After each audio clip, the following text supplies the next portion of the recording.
Mukhang talaga hong tinik sa kanila. Ito pong si Caramel Madriaga, mga bossing, 'no? Tsaka hindi lang ho 'yan, mga kababayan, eto pa, may karuktong pa ho. Madam Chair, that the committee secretary flash paragraph 55 of the supplemental affidavit on the screen. Hindi na ako masyadong magsasalita dito, hayaan natin, na sila ho ang paliwanag ng lahat, Kindly flash paragraph 55 of the supplemental affidavit.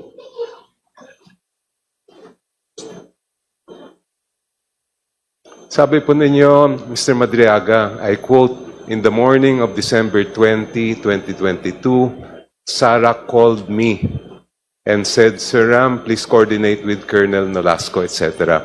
Sino pong Sarah ang tinutukoy niyo dito?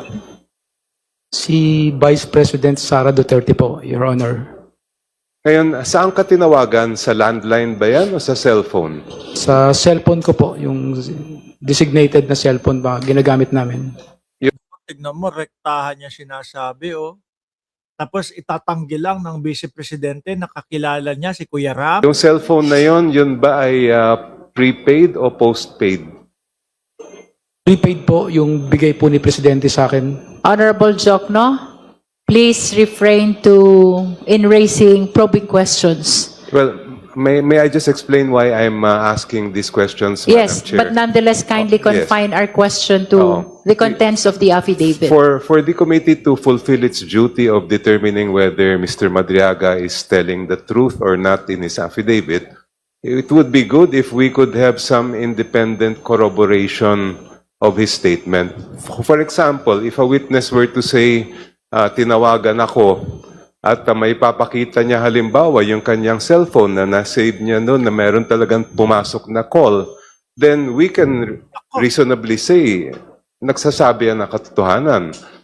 Baka naitago yung mga screenshot o yung mga message, no? Palitan ng mensahe nila. Or if, for example, the cellphone records will attest, kung let's say postpaid ang kanyang account, na talagang may tumawag sa kanya ng ganitong araw, again, we will be able to fulfill our duty and say, talagang nagsasabi ito ng katotohanan. At the same time, we can also, through the cellphone records, assuming, let's say, it's a postpaid, even identify kung nasaan lugar siya noong certain day and time.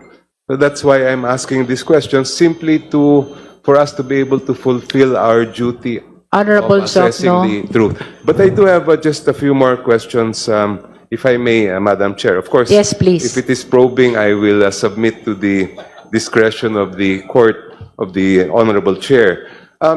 Nabanggit nyo rin sa paragraph 55 na meron kayong natanggap na text message. Ang tanong ko lang po ay, na-save nyo ba yung message na yon? Yung sabi ninyo dito na galing kay VP Sara? Lahat po ng text niya sa akin, tsaka nila Colonel Nolasco, tsaka si former President, nakasave po sa iPhone ko. Naku, ayan. Kaya lang sana yung iPhone buhay pa. Kasi mukhang matagal na nakakulong din si Ramil Madriaga, di ba? Hindi ko po ako nagbubura. Dahil yun po yung binigay sa akin ni Presidente Duterte. Last question, Madam Chair, if I may. Nasaan po yung iPhone na yon, yung sinasabi? Honorable Jokno, I will lament submit- that I have to prevent you from raising further questions along that line because that is probing already. Thank I'm you. sorry, but Nakita nyo naman si Luis Tro,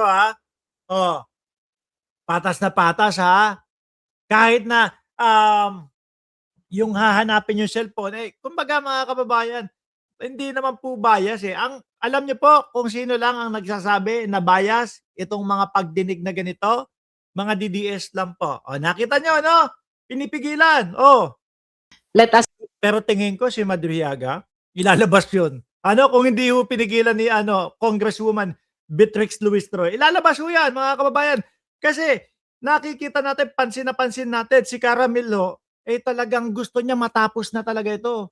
Yan yung lagi ko pong sinasabi sa inyo, mga bossing, na kapag ka ikaw, alam mo ang katotohanan at alam mo na wala kang ginagawa, ikaw pa yung kakaladkad para patunayan na ikaw ay walang sala. Pero tingnan niyo po sa kabilang kampo. 'Di ba? nagtago o nasa si Vice Presidente Sara Duterte, hindi pumugta, hindi kayang harapin. O di po ba? Pagka alam mo na hindi mo kaya na idepensa ang iyong sarili, ang gagawin mo, iiwasan mo yan. Pero kay Ramil Madriaga, all the way, walang hinto-hinto ho. Oh. Always be reminded that this is merely a clarificatory hearing. Thank you, Madam Clarificatory hearing. Okay? Chair. Are you finished, Honorable Jokno? Yes, Chair. Thank you. Now we recognize the Honorable Amben Amante. I'm sorry. Before Honorable Amben, Honorable Tino first. Madam Chair, may I also... Yes, I will list you down. Thank you, Chair. Madam Chair, am I recognized? You may proceed, Honorable Tino. Thank you, Madam Chair.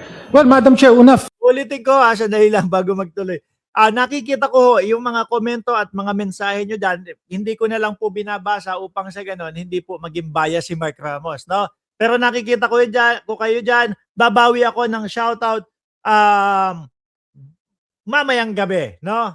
Nagmamadali lang talaga tayo kasi may pupuntahan tayo eh. follow up lang dun sa ni-raise ni Congressman Jokno. Mr. Madriaga says na meron siyang cellphone at nandun yung mga text message. Can the committee then subpoena the phone with the text messages, Madam Chair? Anyway, mentioned siya sa affidavit, and I think we should have access to such messages to verify the affidavit. Sige na, tuloy nyo na! Ipakita na, ilabas na yung cellphone. Nang magulantang na ang buong mundo ng mga DDS. The Chair intends to defer discussion on the issuance of subpoena of further evidence and witnesses until all the resource persons that we have invited have been presented. Please understand that we have a long line of witnesses to present, and each one of them have documents to present as well. So until and unless we are done with them, let us defer from discussing the necessity of issuing subpoena for additional evidence. Honorable Tino. Thank you, Madam Chair. Then I will just make the motion at the proper time. Madam Chair. May I just correct myself in the use of witness? All the persons we invited are resource persons and not witnesses. Madam Chair, That's for the guidance also of the justice members. I would like to make a motion to include the supplemental affidavit to the fourth impeachment complaint, Madam Chair. So I move. You are adopting the supplemental affidavit of Ramil Madriaga in support of the fourth impeachment complaint. Yes. Thank you. Is that a motion, Honorable Abante? I'm making a motion, Madam Chair. So do I hear a second to that? Is there any objection? Hearing none, the motion is granted.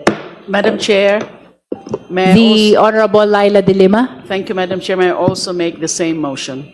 There is likewise a motion for the adoption of Insofar the as the supplemental affidavit Insofar as the Sabalia et al. Complaint. of Ramil Madriaga Yes. to be part of the third impeachment complaint, Sabalia et al. Complaint. Do I hear a second? Second, Madam Chair. The same has been seconded. Is there any objection?